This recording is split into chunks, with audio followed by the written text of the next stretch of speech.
আমি রুমে ছিলাম। আমি আজকে আমার এখনই নাইট ছিল, নাইটের পর আমি ডিউটি অফ ছিল আজকে।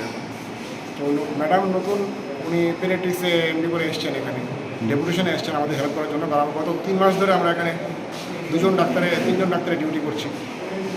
উনি আমাদের হেল্প করতে এসছেন এবং হেল্প করতে এসে আজকে একসাথে 4-5টা ইমার্জেন্সি পেশেন্ট এসছে। ম্যাডামের ডিউটি 9টার সময় শেষ হয়ে যাওয়ার পরেও উনি সমস্ত পেশেন্টগুলোকে উনি পরিষেবা দেওয়ার জন্য ওখানে ছিলেন। দুজন ম্যাডামই একসাথে পরিষেবা দিচ্ছিলেন। এর মধ্যে একজন লোক এসে ওনাকে বলছে, যার কোনো এখানে পেশেন্টের কোনো নিজস্ব পেশেন্ট নেই, নিজের আত্মীয়স্বজন কিছু নেই, উনি ড্রাঙ্কেন অবস্থায় এসে বলছে যে উনি নাকি আপনারা কী চিকিৎসা করছেন। একজন এমডি পেডিয়াট্রিশিয়ান যে 9টা থেকে 10টা পর্যন্ত দাঁড়িয়ে আছে, যার ডিউটি নেই, তারপরেও সে এখানে আরেকজনকে সহায়তা করার জন্য দাঁড়িয়ে চিকিৎসা করার ব্যবস্থা করছে, পরিষেবা দেওয়ার চেষ্টা করছে।